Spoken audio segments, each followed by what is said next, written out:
Hello and welcome to this week's episode of the Filmmakers Podcast. I'm Giles Alderson. I'm a writer, director and producer, and I've just delivered my director's cut of Sessions. I'm very excited to see what the producers think of this. Wish me luck. Welcome to this week's episode. Thank you for listening. On today's episode, we have the director, Tony Burke, and the exec producer and actor, Craig Russell, who have both delivered an exceptional film in the crime horror Protein.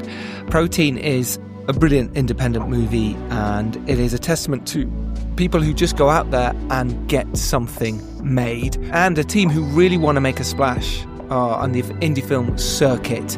Protein is about a gym-obsessed serial killer who murders and eats local drug dealers for their protein, which inadvertently sparks a brutal and, I would say, bloodthirsty turf war between the rival gangs.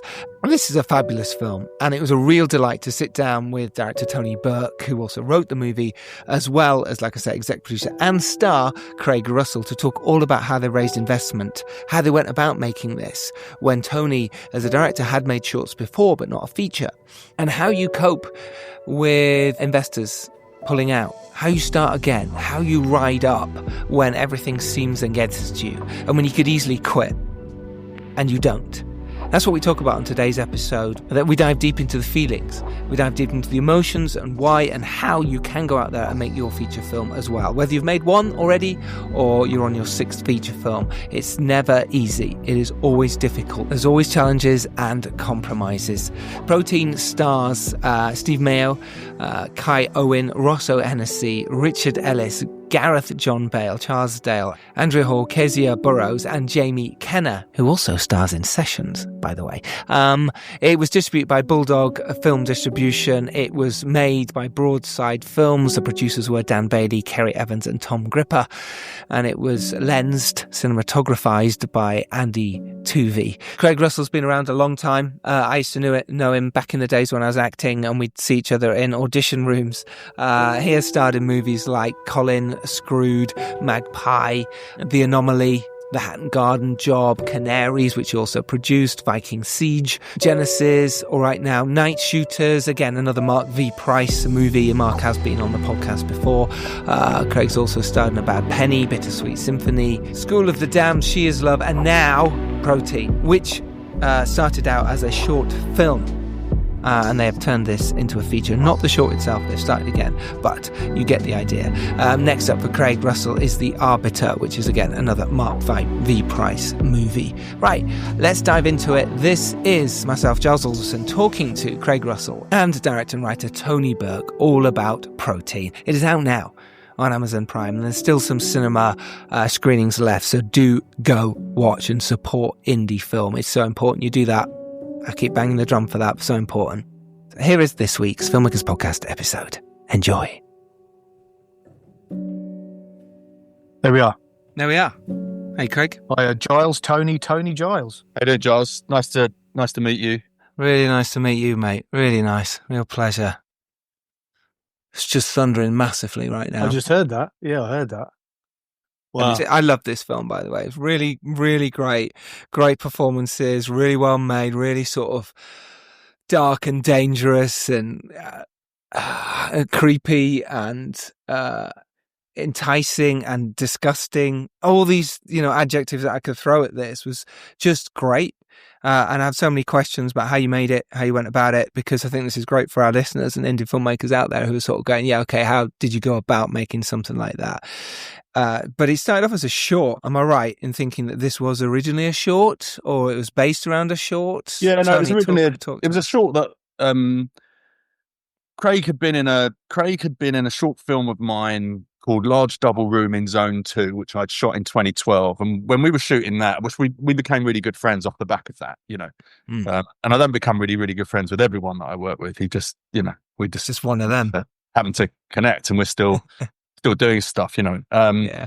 But I mentioned that to him when we were shooting it, that I had this idea for a film about a guy that couldn't afford protein supplements, so was eating people who could afford protein supplements, which was the simple kind of conceit behind the short film. Mm-hmm. And he said, "I'd love to be in that." And so we went through the auditioning process, and I gave Craig the part, and he was brilliant in it. We took that. I mean, it didn't perform. It was, if you imagine all the really horrible bits in the feature length film in 15 minutes, it was a pretty difficult. It was a pretty difficult watch. So there was Tough none of sell, wasn't it? there was none of the humor, and there wasn't all these kind of interesting characters in it. It was more like some thugs. There was three of us. There were three of us in it. Yeah, there was a couple of thugs and Craig as the cannibal, and that was so it was quite brutal. But we always felt that there was more in there, and I think it was Craig particularly sort of encouraged me to kind of expand that story. I had a couple of other things. We're always working on multiple things, aren't we? And he happened to be working with these guys down in Wales on another feature. And he had mentioned the protein short to them, which they'd seen at the Cardiff Film Festival. So that kind of, he brokered this kind of meeting between all of us. And that's really where the feature kind of sprung from. And how many years ago was this? Because obviously you shot the short 10, 11 years ago. Yeah.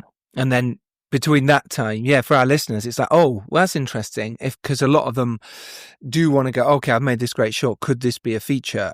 And a lot of us think that with our shorts. And obviously some shorts you're like, there's no way this could be a feature. But with this one, I could see totally why Craig would want to push this into being a feature. Well, and on that, Craig, what was your, as Tony was saying there, you were pushing it a little bit to say, hey, you should look at this. What was your thought process behind that? And what was your, not only because it's a great role for you, but more than that, it's about the story, right? So what were you doing to try and just push it? Or was it just a case of the conversation kept turning? So it was a couple of things, really. Firstly, as I said to Tony at the time, there's a much bigger story to tell here, because when he sort of was explaining the premise of the short to me, he talked about all those sort of themes that you don't necessarily pick up in the short film. It's the way we view society now, the way we look at the displaced, the way we disrespect our returning heroes. We call them heroes, but we don't treat them like heroes. These guys that come back from war, and all these really interesting themes, which are sort of hidden behind the backdrop of the serial killer. So I thought there was definitely something there worth exploring, but also I'd done this other short film with Tony. I'd seen a load of his other stuff. I'd made music videos with him and things like that. And I think I did something else with him. And I could see this guy was great. He was brilliant. He was writing this amazing stuff, and he was creating out of almost nothing these really interesting short films. And in my opinion, in order for him to get noticed, he needed to make something bigger. So I thought, well, there's more of a story to tell with protein, and it would be a great showcase for Tony.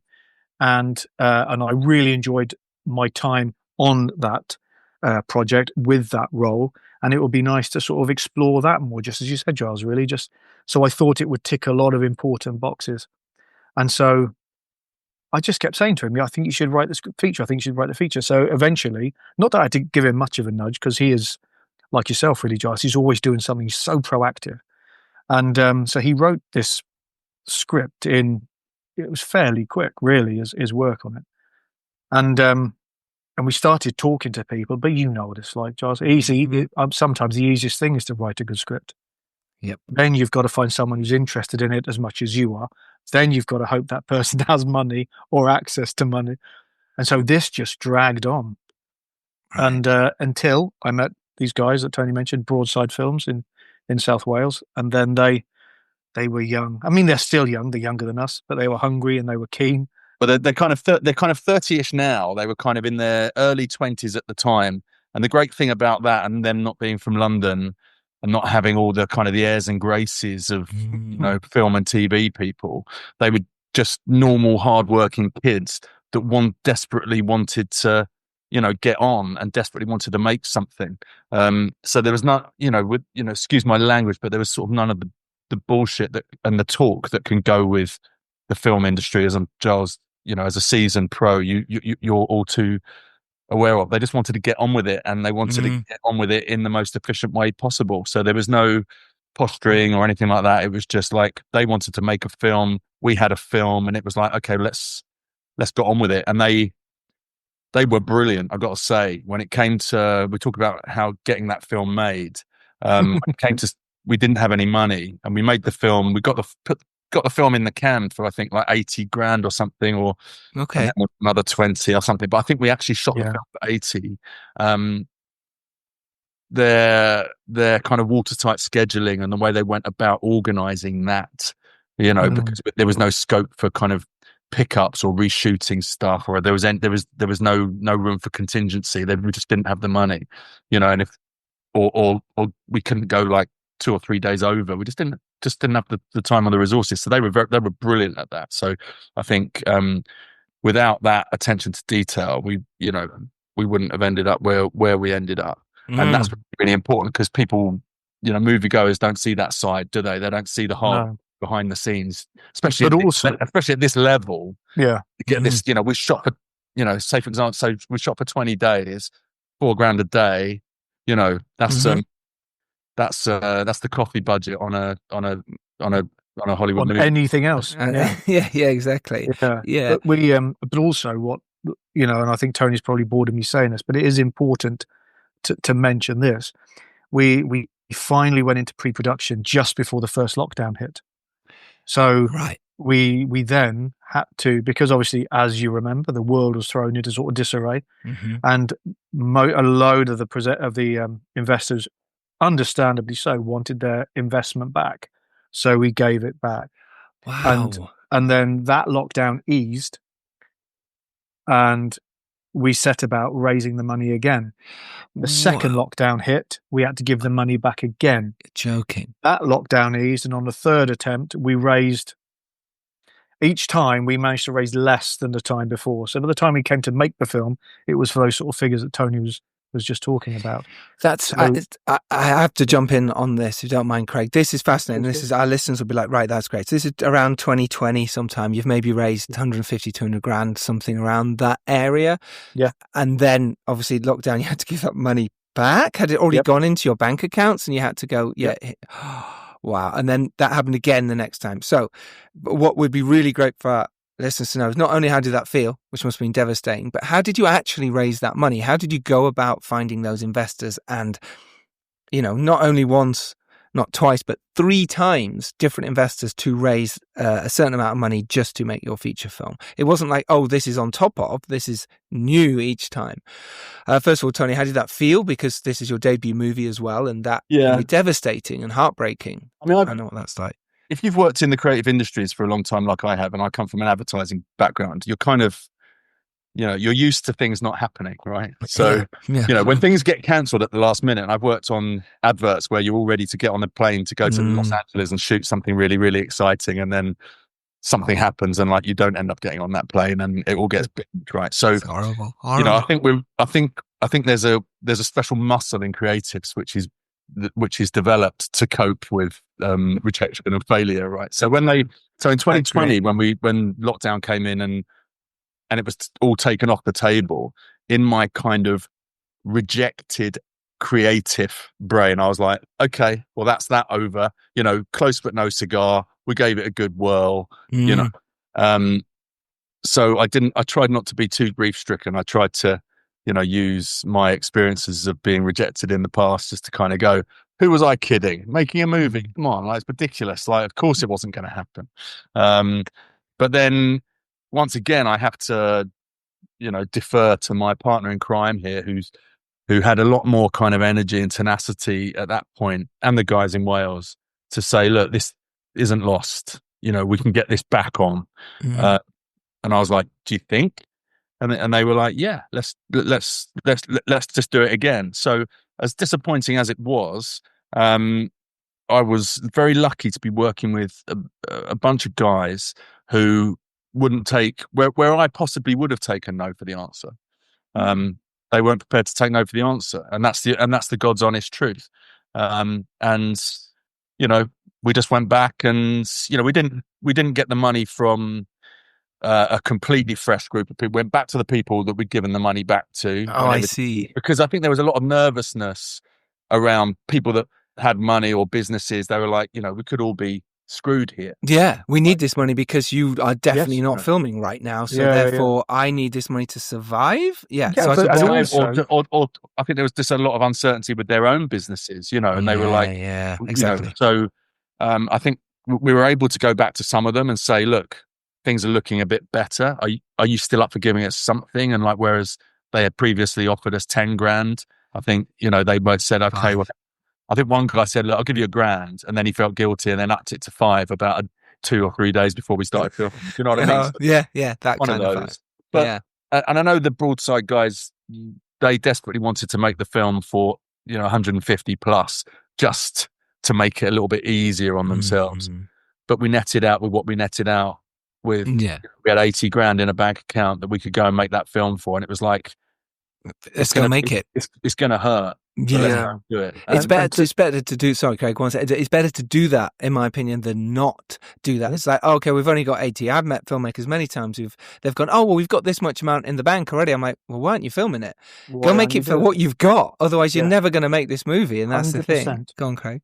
Yeah. So I was going to say. So basically, to put it very simply for people in the industry, we went from being able to offer at least equity minimum to everyone to being able to say, you can completely walk away if you want. We completely understand. No offense will be taken. Or you can stay and work for £100 a day plus expenses. And again, because there wasn't much work on and everyone had invested already in the project, emotionally, physically, these people have started doing the work. Everyone said, we had 1 or 2 clashes. So returning cast and 1 or 2 crew members then couldn't come back the third time. But basically everyone said by this point, we need to get this done with you now.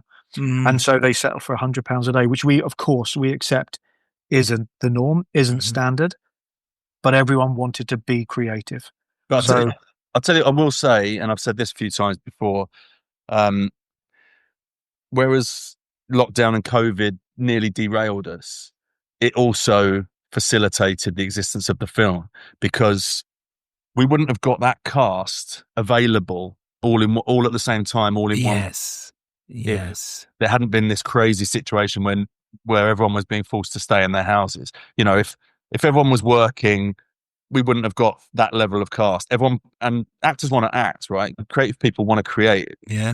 People do it for the money, but also people don't do it for the money. And when you've been stuck indoors with your family for a few months, you want to get out and do something. So whereas COVID nearly cost us the film, it also provided us an incredible opportunity to up the levels, because we had 80 grand. That's nothing.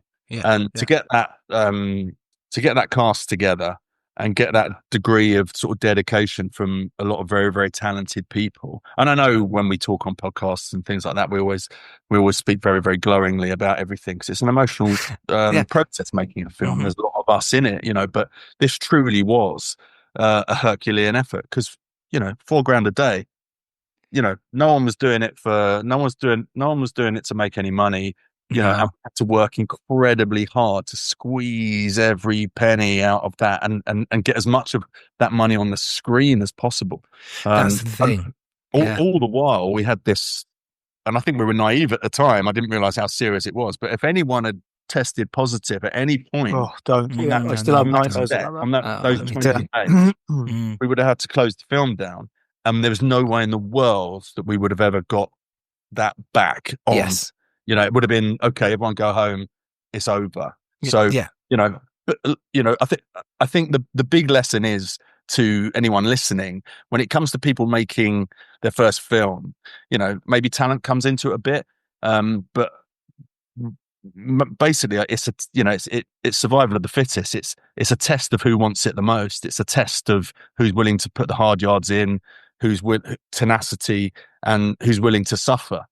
And that's how you get to the top of that first mountain, if you like. Yeah, it's so true, Tony. It's not about being the greatest writer or the greatest director. It's like, are you stupid enough to want to do this? 100%. And are you willing to put in? And if you answer 2 yes to both of those questions, then you stand a chance. I don't think at that point talent really comes into it. Then maybe if people like your film, then you can start going, okay, well maybe we did this well. Maybe there's something in this. But actually making the film itself, it's just stupidity and hard work. That is so right, Tony. And then we're just on Broadside a little more then, Craig. Were they, so it sounds like they were in from the very beginning, before the first sort of so after the short, you went to them and said, hey, we're doing this as a team. So they've been in from the whole time, because as far as I can see, this was their first feature as well. So not quite. Okay. So I think Tony had found another producer at some point, was chatting with a guy or found a guy in Poland. No, in Germany. Do you remember that guy, Tony? Yeah. Yes. In Berlin. Yeah. And he suddenly went quiet, as people often do. Giles. Yes. And then so we started trying to get it off the ground around 2014. We started talking about it, and Tony started writing it, and then in between then I produced my first film, very low budget thing, so I knew what could be achieved on a tiny amount of money. And then I think in 2018 I went and worked on a feature that's still not been released, that Broadside were on. 2019 was. Yeah, got you. Broadside were producing, and I could see what they were achieving on this sort of budget. And it was a similar thing again. Lovely director. He'd written a lovely script. He'd raised a small amount of money, and Broadside were facilitating this vision of his. And I thought, ooh, all right then. If they could do that for Tony, we're in business. And luckily, as Tony mentioned earlier, when I mentioned it to them, a couple of them had seen the short film because it played at the Cardiff Film Festival. Wow. And so it was completely fortuitous, if that's even the word. No, it's great. Yeah, absolutely is. I love that word. Yeah, take it. Yeah.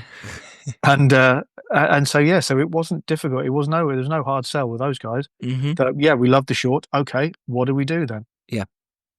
And what is that? What is that? The case of and this is also, I think, for filmmakers to sort of go, well, I've got this idea. I'm a director. I've made some shorts, but how do I actually go about getting my feature made? And like you say, you meet so many producers, and we put that in inverted commas, and they're not doing anything for you. They're not actually. They're just saying they're a producer because it's written on a card. Oh, and we did meet one of those as well. One of those, of course, I will not say his name, but he came on board in a sort of just as a sounding board, really, to give him his due. In his defence, he came on board as a just to offer advice to these young producers in Wales. And his CV is remarkable. He's done loads, but he didn't do anything because, and why would he? He's so busy. And we thought, wow, this is going to be brilliant with this guy, but he just couldn't commit. And so every time we thought we were getting somewhere, basically with this film, through no one's fault, just the state of the world or the industry, we were pegged back, held back, slow down. But the other day, someone said to me, oh my God, you're just like Tom Cruise. I said, in what way am I just like Tom Cruise? He said, you're an actor who produces films. I said, and I adore Tom Cruise. Obviously, the guy's a legend. He's amazing, yeah. Yeah, he's amazing. I'd love to work with him. Yeah. I said, please, if you can get a message to Tom Cruise, tell him to come to Wales and watch what we do for £100,000. We can't afford a bicycle for him to jump off. No, let alone a motorbike. I think like another lesson to learn in all of this is, I sort of set myself this goal to make a feature film 20 years ago. I was a relatively young kid. I'd just given up drinking, and the world was shiny and new, and all of a sudden I wasn't hungover and drunk all the time and pissing everyone off, and I could see possibility in my life, right? Yes. And I gave myself this goal. I was watching a lot of movies. I was hiding from the world a little bit in cinemas because I was new to sobriety, and I was a bit scared of being sober, and I was a bit scared of relapsing. So I basically kind of hid in cinemas for a long time, and that became my sort of London life. And I set myself this little role. And then I went through the process of, because I'm a writer at heart, and, sending stuff off and waiting for replies and not getting replies, or, applying for funding and eventually getting an auto response saying, thanks for your interest and blah, blah, blah, blah, blah. And I think what I realized was,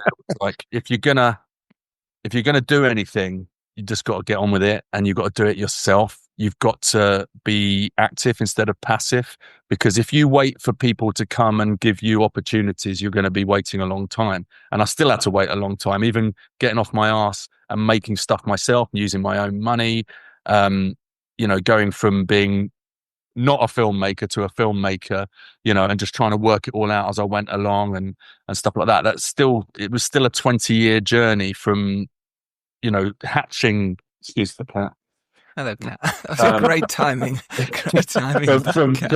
From hatching the plan to realizing the plan was 20 years. 20 years. So if I'd just been sending emails all that time and moaning that no one was getting back to me, I'd be no further along the line. So yeah, that's exactly it. People listening to people watching, we've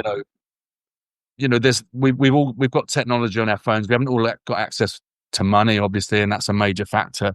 But I would say, don't bemoan the fact the BFI aren't getting back to you.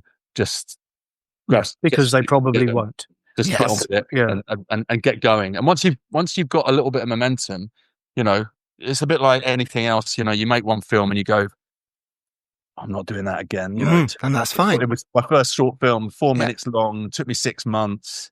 A long process. Yeah. It did okay. It got into rain dance and all this kind of stuff. But I do remember just thinking, fuck that. I mean, I'm not doing it. It's too slow, and nothing comes of it. And then nothing comes of it. Yeah. And then you have another idea like a month later, and you go, shit.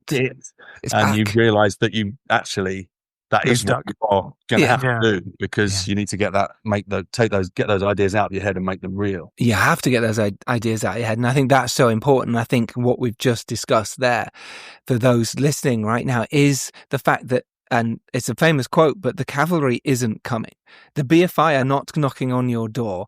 Big investors and exec producers are not waiting at the bus station for you. They're just not. You've got to go find them. You've got to knock on the door. You've got to show them what you're worth. So, Giles, we've just Yes. made a film, and I've just had my debut feature film had a small theatrical run and is now available to buy and rent on Amazon Prime Video and Apple TV, Xbox. Yeah.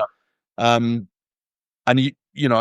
if I thought I could afford myself a breather and just go, I'm just going to sit and I'm just going to check my inbox. I just wait for the Wait for the important emails. Are they? It's clearly my internet's down because there's nothing coming in. Even when you think you've climbed to the top of that incredible, impossible mountain that you never thought you'd get to the top of, you look up again and you realize actually you're in the foothills of a much bigger mountain. And like, you've done that because you've made your first film and you've gone on to make subsequent films. So you've processed that and gone, okay, need to go again. So all of a sudden, it's just the scale of the task. You've achieved something great. Really proud of you. But your mum's probably telling her friends, there's Tony's had a film in the cinema. But apart from that, no one really gives a shit. So true. No one gives a shit. And we've been really lucky in that, by and large, the reviews have been fabulous. Yes. Even Mark Kermode is a fan of the movie. Yeah. But again, unfortunately, because of saturation and because of the world we're in now, that's not enough. That's not enough. And what it's like, Giles. One of us could receive an email tomorrow from Steven Spielberg saying, "Love your movie, Tony. Well done. Congratulations." Means nothing. Because they might say come over and visit, but that doesn't mean you're making a project with them. Doesn't they know? And you've got to start again. It's like this. The way I've seen it now, after making however many films, and after the first movie, The Dare, I really thought that was going to happen in a little way. I thought I've cracked it in some way that agents are going to reach out, or there is going to be some sort. Unless your film's a huge smash, it's not going to happen. You've still got to do it. You've still got to be the one going. You've got to do the next one. Potentially, you've got a bargaining chip. You've got something to talk about. You've got something that exists. You've been through the process. You're not just a chancer with a script or a dream. But you've still got to go out and do it all again and raise the money, get people interested, and get passionate about. And if you think about it, for every Room for Romeo Brass, for every Lock Stock, for every Fish Tank, for every Bait, Mark Jenkins film Bait, there are a billion others that were made by first-time filmmakers and have never seen the light of day, let alone popped up, as Tony just said, on streaming services, video on demand, and in cinemas.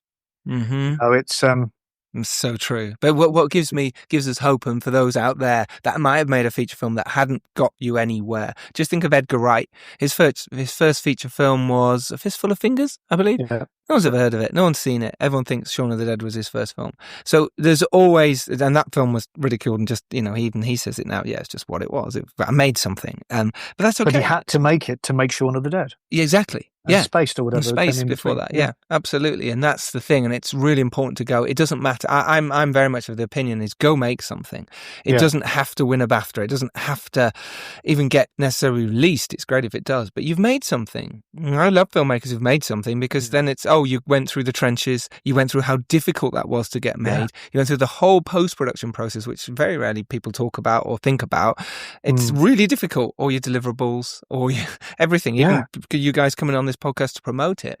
It's a lot of work. It's a lot of effort and time, thought process to go into it. And you've got to go, okay, well, and also we're still doing the deliverables to our guys in America. It never stops, does it? It's horrible. I hate it. It is horrible. No one else does it. You think, you go through those stages, don't you? You go, right.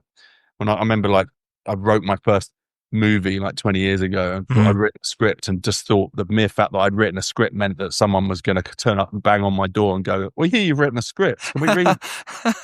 And then every process is just a challenge and a challenge and a challenge. And then you finish your film and you go, finish the film. And then how long have we spent, Craig, doing the deliverables to these guys in America? I think we signed the deal in February. It's now August, and I think we're still doing it. I think I sent the last stuff to them on Friday.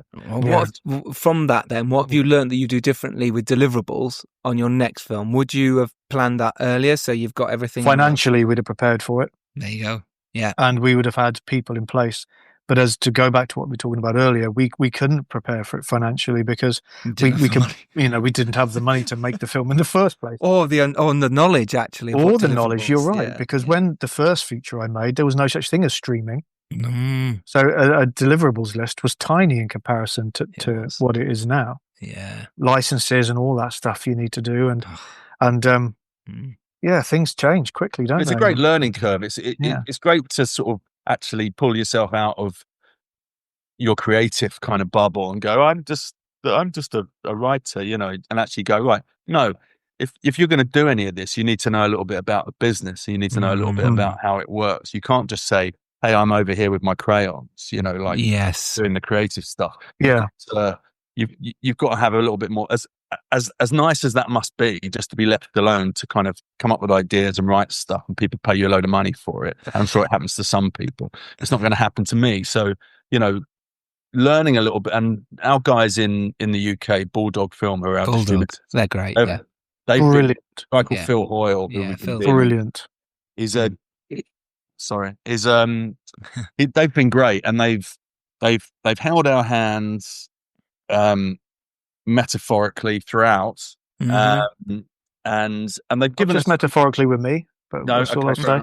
But they've actually given us so much that they didn't need to give us. They've cut trailers for us for our American distributors, because just to help us out, just to help get us over the line. They reply to messages on the weekend if we're panicking.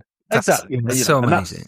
That's what you need. I mean, it's very easy to go into these kind of distribution deals, and you go, great, we've got worldwide distribution with so and so, and then they start putting their hand out for it's $1,000 for this, and it's $1,000 for this, and you need to get this, and we've got a third party supplier that will charge you $850 for this, and you're like, oh, and we've just made the film. Where are we supposed to be getting this extra $5,000 from? We don't. We're doing this in our metaphorically again, but we're doing this in our bedrooms. We're just. I literally am doing this in my bedroom. So, it's very easy then to sign these deals and then get stung, because everyone's trying to get paid. Everything's a bit of a racket, and have found really is with dealing with sales agents and people like that all of a sudden they're just trying to exploit you and make more money out of you. Well, it's a business, that's it. And it's so good you brought that up, Tony, because we are artists and we're going, hey, look what we've made. This is this amazing creative thing. Please, shower me with praise. And everyone goes, wow, well done. And then the business side of it kicks in, which is, well, this is a real business. It's like selling kettles to them. It doesn't make any difference. If I can sell this kettle because it's silver and it makes me more money, I'll sell this one rather than the one that's bronze. It makes no difference. So every film is commodity. It's just another film. I have to liken us as, it's my, I'm not a kid anymore, but this is my first feature film. I don't know what I've been doing for the last 20 years, but hey, here we are. So you're at a strategic disadvantage when you're on a debut feature film and you're dealing with these big companies, because it's a bit like being a band and being spotted in a pub in the 90s and getting creative records banging on your door. I suppose you're like, oh my God, we're going to get a record deal. And you quickly scribble your signature on the thing. And then you realize you're not actually going to make any money at all. Ever. And when you're a first-time filmmaker, obviously, a first-time feature filmmaker, obviously, you're desperate to get to that next level. And companies know that. So they will tell you that you're great. And they will say, they'll promise you the world. And they'll go, right, now sign that. And you have to be really, really careful that you're not literally, signing your life away. Protein, even though we made it for virtually no money, I very much doubt we'll make any money on it. And I didn't make this film to make money. I made the film to make a film, but even though the outlay was tiny in film terms, I very much doubt we'll make much money on it. I mean, the way I would hope to get paid or everyone get paid is by it creating opportunities to do other things in an ideal world. But that's not guaranteed either. But it is actually a great way to look at it, because sometimes that's the thing. If people are expecting the money back from it's really difficult. It doesn't mean it can't happen, but like you say, you've got to understand the business side of it and the shark side of it, which is they're business people. And if they want to send you a contract and you're silly enough to sign it without checking it, looking at, understanding what all those extra deliverables cost, or the marketing cap, or the all those other little expenses or details that are in there, then that's your fault. You have to think of this business as a business, because it's called the film business for a reason. Funny enough, after the Kermodes, Mark Kermode gave it 6 minutes on his Take Two pod with Simon Mayo, said really, really lovely things about the film. And about you? And about me. And nice moustache, I hope he said. Yeah. this moustache was a rainbow yesterday for Pride. It was quite something. Oh, that's cool. Nice. Yeah. Very nice. It's a shame it's not now. I know. I'd love to have seen it. I didn't know. I didn't know never met you, Giles. No, you didn't want to. I've kept the rainbow because obviously you're a good guy. I thought I could come on and they just go, "Who's this guy?" We had a few inquiries actually from people going, "Have you got? Are the worldwide rights still available for the film?" See, we'd signed it last year, so obviously, maybe if we had held out, we could have. You could have, but on that and then worldwide rights. Because if each territory is stronger in their own territory, so if you like say Bulldog in the UK are strong in the UK, they know how they're doing it, they know how to sell the film. If you do worldwide rights with someone who's an American distributor, well, they don't really give two shits about the UK, which is your territory and your home. So what you can do with that, if someone does offer you, for those listening and haven't gone through this process yet, if someone offers you worldwide, you can say yes, but not the UK, or not certain territories where you could sell it or do your thing with it. But yes, it does sound exciting when someone goes, oh my God, we're going to sell the film around the world. But that doesn't mean it's going to sell around the world. They're going to give it to a couple of territories they know of and go, here's 20 grand. Thanks very much. Can I, while I remember, can I just go back to something Tony was saying just now, where he said he doesn't expect to see any money from this. I think it's important to clarify that I am convinced that whoever invested will get their money back. I'm sure that will happen. I think so. Yeah, over time, it's that way it absolutely will, because our outlay was so low. Yes, I don't doubt they'll get their money back. Yeah, well, don't forget you've got the next stage as well, which is right now it's on streaming services, which is pay on demand. But then you've got the next stage. You've got TVOD and then AVOD after that, transactional and whichever one around it goes sometimes. But it's video on demand now. Then it goes to part of the subscription, doesn't it? So there's still money to be made, and if the buzz is good, people do go click on it, and that's and you'll only make more money. You'll only make more money. Then you guys can go put it in. There's airlines still to go yet. You can get 20 grand from airlines. You can then put it goes on TV, so it still goes. And plus, then there's all the territories it's not sold in come back to you in 7 years, however, whatever deal you've sold, and then you can go back to, Craig. You could be the next Tom Cruise by then, as we've just discussed. And then you can sell the film again. Jumping off skateboards. Why not? I think, I've noticed, I'm pretty much the only non-Welsh part of this film. And this film plays really well to Welsh audiences, obviously.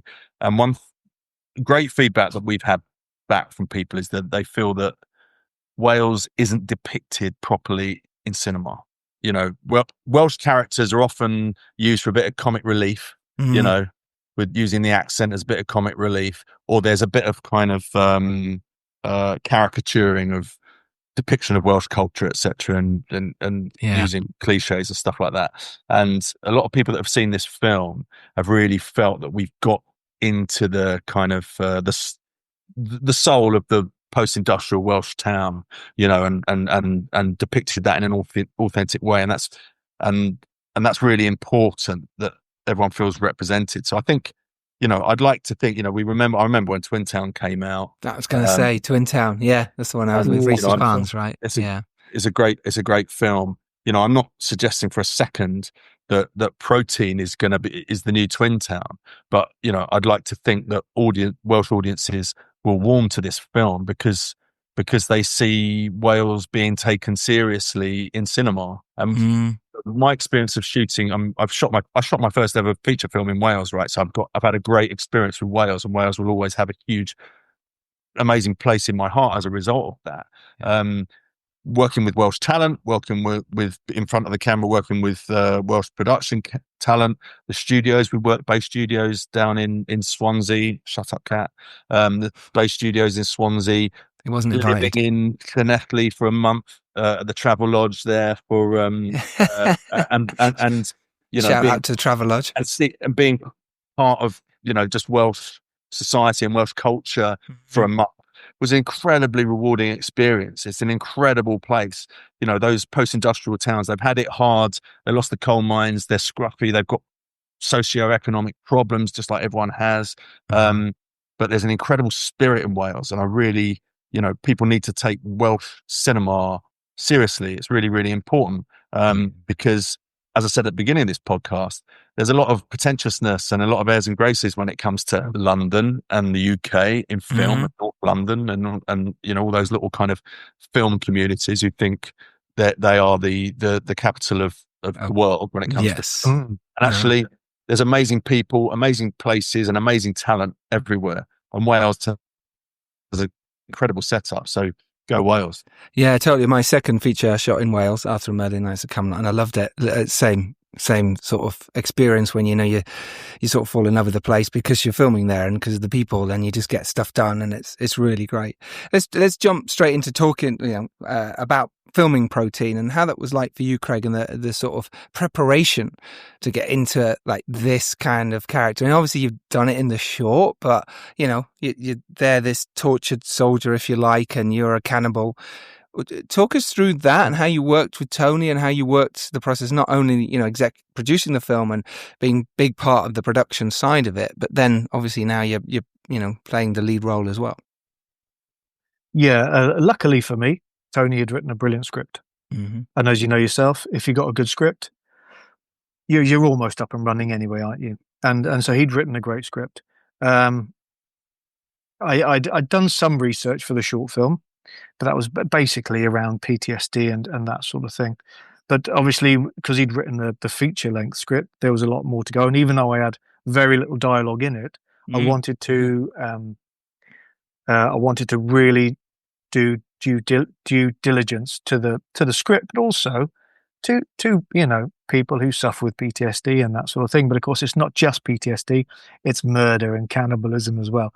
So I did a lot of homework by watching and reading as many articles as I could on serial killers, on cannibalism, on PTSD. I met with these wonderful guys who actually suffered from and still do suffer with PTSD. Learned loads from them. A friend of mine at the time was a performance coach for the Welsh Rugby Union, and he put me on this brilliant training regime. And I did the semi-fasting because I lost nearly 3 stone in weight because I wanted to look like a guy. I wanted to look as unimposing as possible. Just someone who, as Tony said, someone who can just sit in the background, blend in, go completely unseen. So I wanted to make myself as small as possible, but just be pure muscle so that I could do whatever I needed to get the food that I wanted. And I also needed to look like the guy who couldn't. I like to eat 4 meals a day. I eat all the time. Me, Craig. But Sean is a guy who maybe doesn't eat Monday and Tuesday. He won't eat until Wednesday, and then he eats. So I wanted to try and create that whole world for him. And because we went into pre-production twice and then came out of it, I had a lot of time to do a lot of work. I see. And I mean, but at the same time, I was hungry for a long time. So by the time we were ready to go, yes, and also because starving Tony cast, because Tony cast this amazing talent, many of whom I know, some of them are my oldest, bestest friends in the world. Yeah, and I had a feeling because I knew the script so well, and I know them well.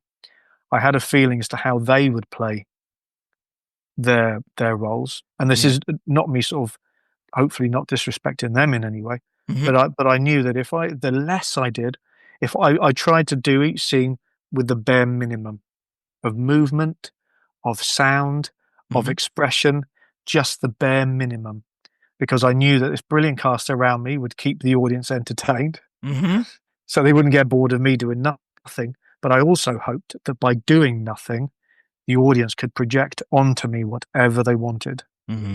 Is he happy? Is he sad? Is he going to kill her? Does he love her? Is he going to eat him? Is he just going to run away from him? Is he going to laugh? Is he going to cry? I tried to keep it as neutral as possible. That basically everyone else would do the work for me, as in the audience and the cast. Yeah. But because Tony had written such a great story, you could do that. I was able to do that. Yeah, I mean, like the whole point for Craig's character Sean is like the glue that holds everything together. Yes, like, everyone is in his. Everyone's kind of orbiting around him, so he kind of his actions basically pull the strings on what everyone else is doing. Yeah, he's the meat in the middle, you could say. Yes, you could say he's the meat. He is the meat in the salmon. Yeah, exactly, you could say that. You know, it was really important that. Yeah, we kept him small, if you like. I think if we got too much of an idea of who he was, or whether there was any particular quirk in his character, or if he had like an anger issue, or you know, if we just got too much of him, we saw too much of him, it would kind of break a little bit of that spell. It was very much like keep him as possible and keep everyone guessing, because you've got all the other characters, you know, Kev, the insecure, bullied little runt of the litter who's great, you know, he's in a world of pain, and you've got the police, and you've got the other gangsters, and you know, they've got some really sort of big characters there doing the kind of the entertainment bit and creating a lot of kind of relief on screen. Whereas when Craig's on screen, it's like, what's going to happen next? And we don't want to give too much of that away. So because also sort of to back up what Tony's saying, if the audience hate me from the off, they're not really then going to invest in what I do, and they won't care if I get arrested or beaten up. And so the more you can hold back. Look, actually, I'm wearing a Jaws t-shirt, right? Yeah. Famously, isn't it, in Jaws? It takes forever to see the shark, but you know he's there throughout. And because I think, imagine there was a shark. Imagine you saw Jaws every 5 minutes. You get a bit bored of that. Yes, and so it was really important. And I think, Tony's right. We just had to completely let the world go on around Sean. So we got to learn about the detectives. We got to learn about the gang. We got to see Katrina and her son. We got to see life in the gym. We got to see the world because that is the world. Dark things are going on all the time that we have no idea about. The houses around here, rooms are you in an apartment? I'm assuming there, Giles, or something, or a hotel room. There are brutal, vile things happening all around you. And sorry, mate, lock it up. But no, do you know what I mean? We have no idea about it, do we? Yeah. And so why should this film be any different? You don't need to sensationalize. You don't need loads of words to create drama. You just need a good, powerful premise, which Tony had created. And then luckily filled it with great cast and had a brilliant crew who completely got the memo surrounding us, and we were able to deliver the thing that we are proud to share. I have to say at this point as well that we had this amazing casting director who worked for free, and his name was Craig Russell. Right. So when Craig says that I cast all these people, his little black book of top Welsh talent is pretty immense, right? So he was sending me like all these people, like everyone that he knew. We were getting people to tape for the parts, but essentially, we talk about money. We didn't have money for a casting director, so Craig was producer on the film, main actor on the film, casting director on the film. Mm-hmm. He was always also breaking down sets when everyone else was like when the art of the part, when the art was last to leave, director's buggered off back to his hotel because he's the director.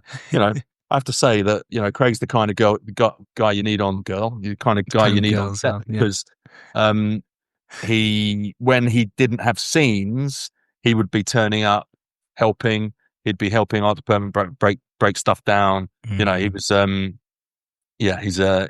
he's a great addition. He was kind of Mr. Protein, if you like. And Mr. Protein, and leading from the front, and that's really important. And it's also you have to do it, Giles, don't you? You do, and it's good for the rest of the team to see that and go, okay, well, if he's doing it or she's doing it, I'm going to do it, and that's really important. In terms of your directing process, then, Tony, how did you obviously? Did you go into this thinking this is going to be different for you? You're directing a feature for the first time, having only, saying only, but made shorts, made music videos, done a lot of work. But did you go into this differently? What was your process? Storyboards, shot lists? What did you do? Were you shitting yourself? Yeah, I was. Nothing prepares you for shooting a first movie. If the most you've done before is kind of 2 or 3 day shoots or whatever, the prospect of 20 days. And I remember before I went to Wales, I knew I was going to have to drive to Wales, pack my stuff up, say goodbye to my family, my kids, and your cat, and my partner, and this ridiculous cat who just won't leave me alone, and go and direct a feature film. And I suddenly had this panic about a week before I was due to leave that I hadn't done enough. I'd done shot lists for everything. I had it all kind of sort of panned out. I had cards. I had a whole load of cards. yes, each scene just little notes and stuff like that. I didn't have full storyboards. We ran out of time on that, to be honest. I didn't have anything on set, which was like, some people pin up big kind of boards full of stuff, don't they? I had a lot of stuff in my head. I had detailed shot lists. I had my index cards. And I had, just a little bit of, I suppose, self-belief, that we had as a team done a lot of prep, and prep is everything on a project like this. I think some people might think that directing a film, maybe you can get away with it, I don't know, on a little short or something like that, you can turn up and wing it. But if you're going to produce a half decent piece of work, or at least give yourself a chance to produce a half decent work, you can't rely on the film gods or your incredible talent to pull it out of the bag for you. Once again, it's about hard yards. And I think I've got this incredible sort of not incredible mindset, but I doubt myself to the nth degree. So when I've done something, I'll always create a narrative that I haven't done enough. And I do it all the time in my daily work.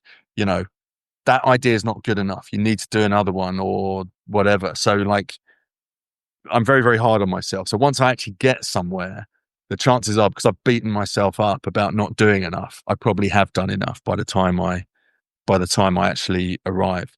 But it was an incredibly daunting. Turning up on set for the first day was incredibly daunting and surreal experience because all these people turned up, all these actors were at a gym in the middle of Wales, and it's like no more talking, no more Zoom meetings, no more pens on paper. It's literally you. It's like that camera, and because of the nature of the projects, the budget, the restrictions, the schedule, it's like 2, maximum 3 takes per shot, and move on and move on and move on. So as a process, there wasn't time to really kind of scratch your chin and kind of think, all right, is this? It was like, this is it now. All the prep's over. We just got to kind of crash through this shoot, as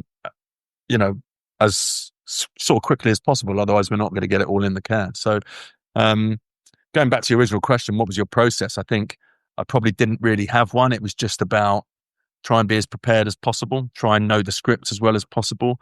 I've done a hell of a lot of research on the character, drawing those characters and creating backstories for the characters. I've done a lot of work with the actors, in as much as probably less so with Craig, actually, because I knew him and trusted him implicitly, and we'd worked together a lot before. But with all the other actors, I'd given them a lot of backstory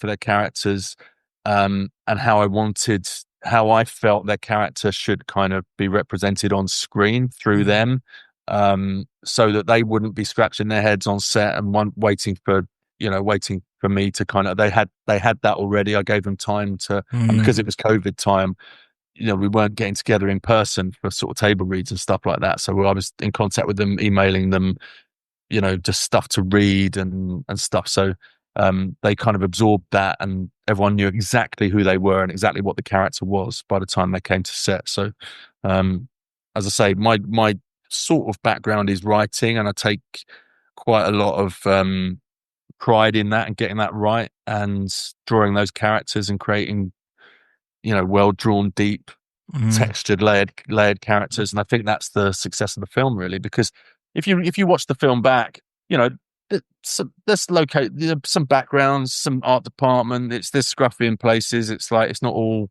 perfect. It's some of those locations was like, oh my God, we've lost that location.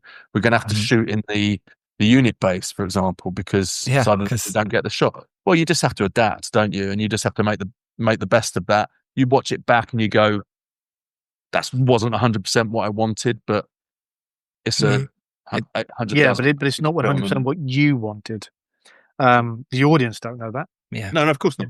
You get the rest of it right, that won't stand out at all. Yeah, I mean, you must know, Giles. I mean, I've watched that film 100 or I don't know how many times, 200 times. Too many times. I shut my eyes now at some of it. I can't watch it. But no one else notices that, and I'm looking at the stuff in the background, just going, oh, you're remembering the white wall in that venue where you couldn't get it right, or there was a door that wouldn't open properly. Or I see it as everything's a compromise. We set our sights to making this film like this, and every day you just got to accept the compromises that come your way and just deal with them in the right way and go, okay, well I'll have to compromise. Okay, I'll compromise. If you have got 200 million for a movie, then you've got you don't get to play that card. No, you don't. But they still compromise. It's fascinating. I don't think it changes. Speaking to those directors and producers who have made movies for 200 million, they say the exact same thing, Tony. Really? It doesn't. Exact same thing. It's bigger the money, bigger the problem. Exactly. Guess, suddenly now you've got this issue, or well, how do we get the spaceman to go through that? It just doesn't work. So there we've got they say it's just millions of dollars that you're wasting rather than maybe 10 grand on that shot or that location or that or less. It's fascinating. How and then for you, Craig, now looking overall at the whole thing, now it has been released, and that whole kind of excitement of lead role, it's you're massively part of getting this made. Looking back now, so you should be so proud of the achievement, both of you, but I'll start with you, Craig, in terms of how you feel now, what you've learned from this, and what you'll take forward to your next film. I've learned, or I've always been sort of never give up, never say die.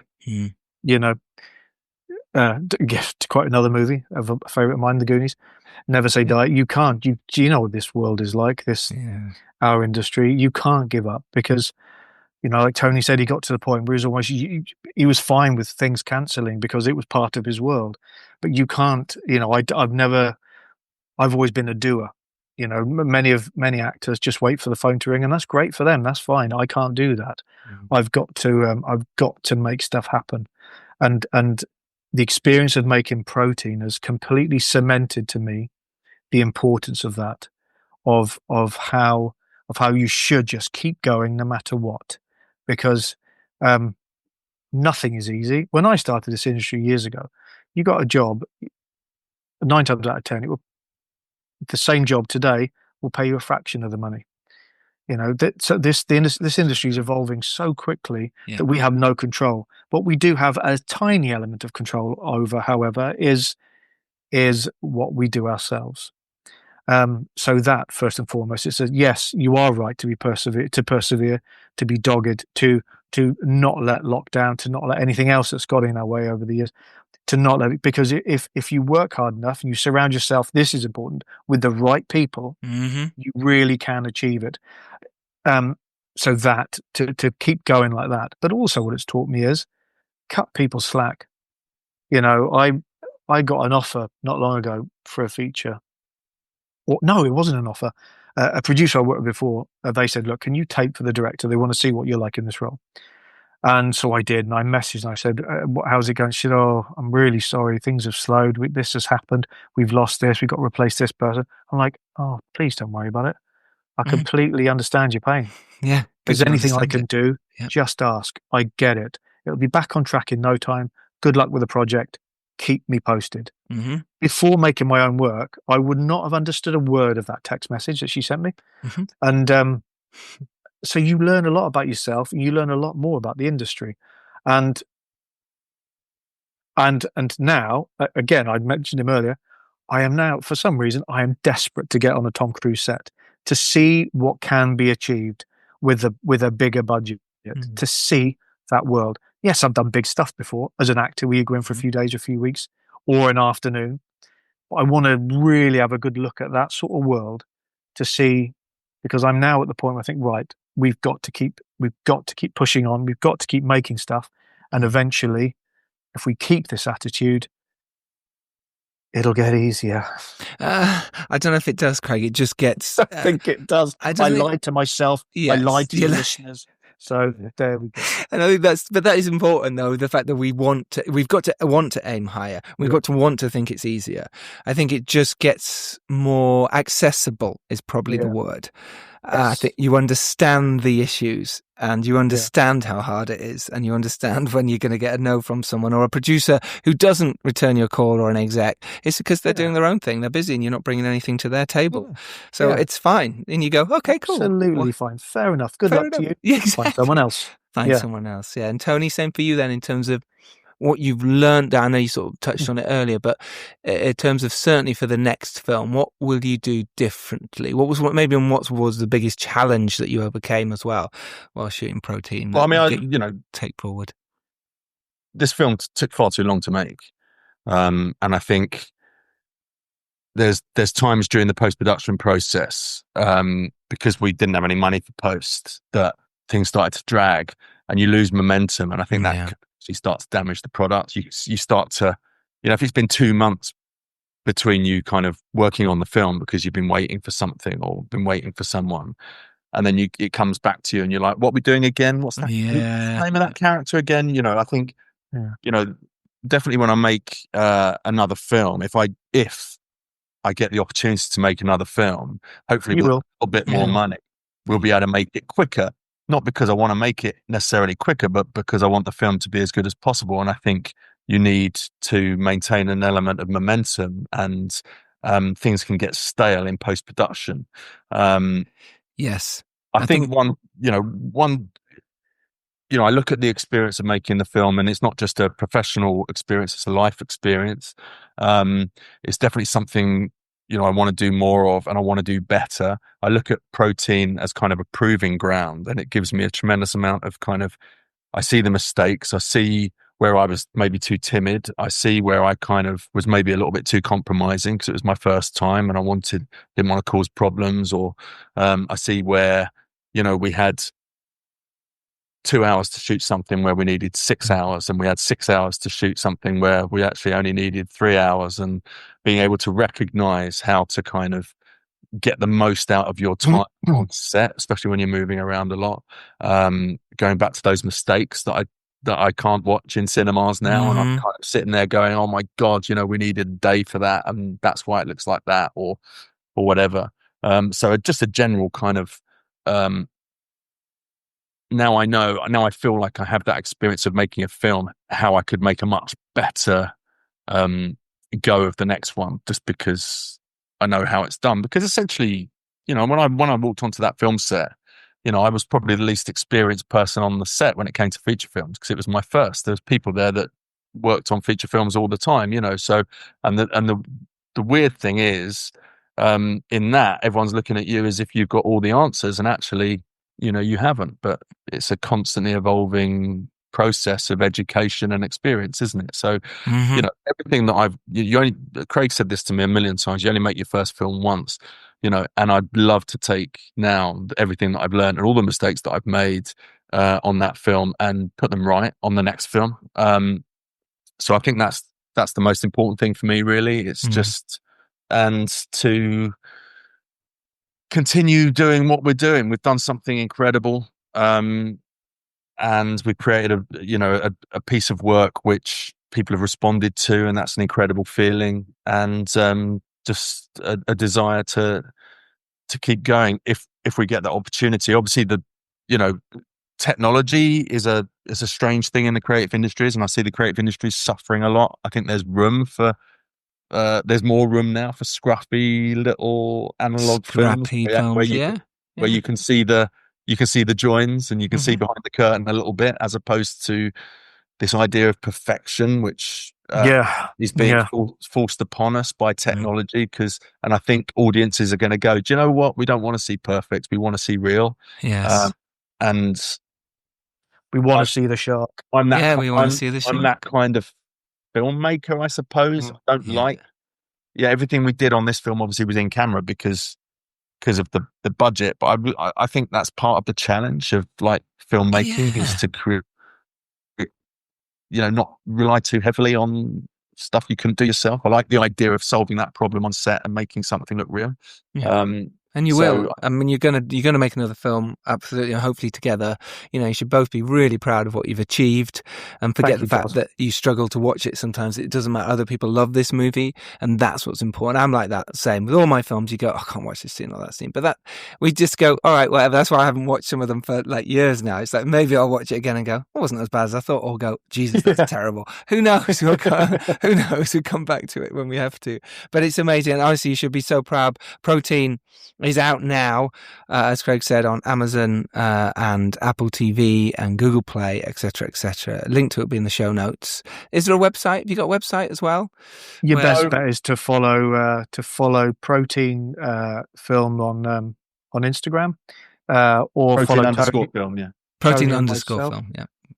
For updates on there, because there are still a few cinema screenings happening. Some of them will have Q&As with them all over the place, really. So keep an eye out for those. Yeah. And thanks for supporting. Thank you, Giles, and thank you to listeners, not just for supporting Protein, but also for supporting independent film. Because without us, there is no studio system. There is no blockbuster. This is as important as the work that they do. So and Giles. I think as a seasoned professional filmmaker in your own right, it's great that you're kind of sending the elevator back down, if you like, and supporting grassroots filmmaking. It's very easy for people to go, well, I'm doing quite well now, thank you very much. So see ya. I think it's important for anyone that works in film, anyone that does anything in film or creative industries in general, to not pat themselves on the back, send the elevator back down, help people that need the help, because never has the creative industries needed more help. Yeah. Oh, thank you. It's very Thank kind you, of you to Giles. say. No, my pleasure. I love it. I love talking to filmmakers like you. And I just felt that no one necessarily gave me a hand when I was first starting, trying to get the Dare made, or the 10 years I took to try and get my first feature made. And I'd have loved the podcast like this. So I was like, okay, well, if I ever get to that position, I will tell people how difficult it is. and it is, isn't it? But it's also so rewarding. It's so rewarding. Yeah, I mean, I think that's important as well, like not to try and put people off. Yeah. You know? No. I mean, the thing is, I don't think we ever could. If someone had said to you as filmmakers, "Oh, don't bother, it's too hard," you go, "Sod you, I'm going to make an Oscar I'm winner." doing it. Well, Exactly, right? I've had loads of people. I remember when I was talking to a friend of mine. I bumped into a guy in the street about 11 years ago, and my partner Anna, she was pregnant with Joe, who's now 11. Right. You know, and he said to me, he said, "I suppose you won't be making any more films then." He works actually at Ridley Scott Associates, right? Oh, wow. And I was like, "Well, why?" He was like, "Well, you've had a baby. I mean, like, that's when people normally give up the old short film racket." And and I just thought to myself, okay, that's really interesting, because you don't know who I am, not in a kind of ego way, but you don't understand that nothing's getting in the way of this. It's not just go, oh, except a cat. Life's got a little bit more complicated, so I'm going to give up. You know, I think that's the difference. And if you do give up because of stuff, that's fine. That's fine.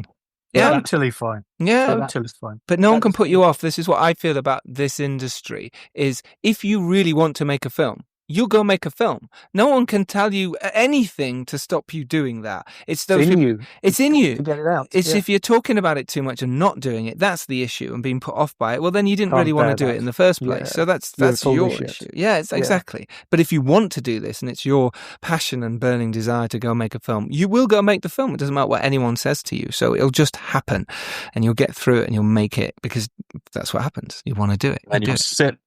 Well, you'll make your film, and then you'll sit, and the phone will ring, and it'll be the big money. Cavalry flying over the hill, the investors banging on the door.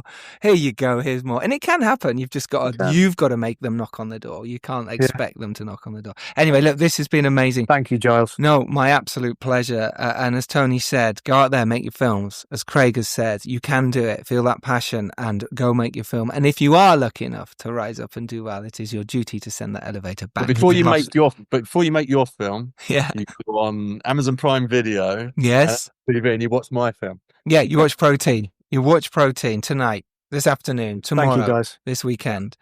Supporting Giles, your you're film. a gentleman. My absolute pleasure. Craig Russell, thank you. Thank you, sir. Tony Burke, thank you. And thank you from the Eric cat as well. Yeah, I love its eyes. It looks like a huge lion from this angle. It's like looking at me with you. Eric, are you going to say hi? There you go. Just hungry, that's all. It looks so miserable. I love it. You can't see this giant seagull called Gary, who comes to my house. Oh, you've got Gary the seagull. Amazing. Gary. Can you see Gary the seagull out of that window? No wonder your cat's Gary. miserable. He can't. The window's closed. Oh my God! Yeah, that's a huge seagull just sat there. He's sat there because he's Gary the seagull, and when he sees me in the kitchen, he comes and he waits. He sits on top of that shed. And he waits to be fed, because I've taught him that if he bangs on the top of the conservatory, which he has been doing for the last few months, he won't get fed. So if he's patient and quiet, then he will get fed. So that's amazing. Love that. Love animals. Love you too. Thank you so much for coming on. And you guys out there, be inspired by this. Don't let anyone tell you no. And if they do, great. You can go out there and make your film because of them, just like Tony and Craig have done.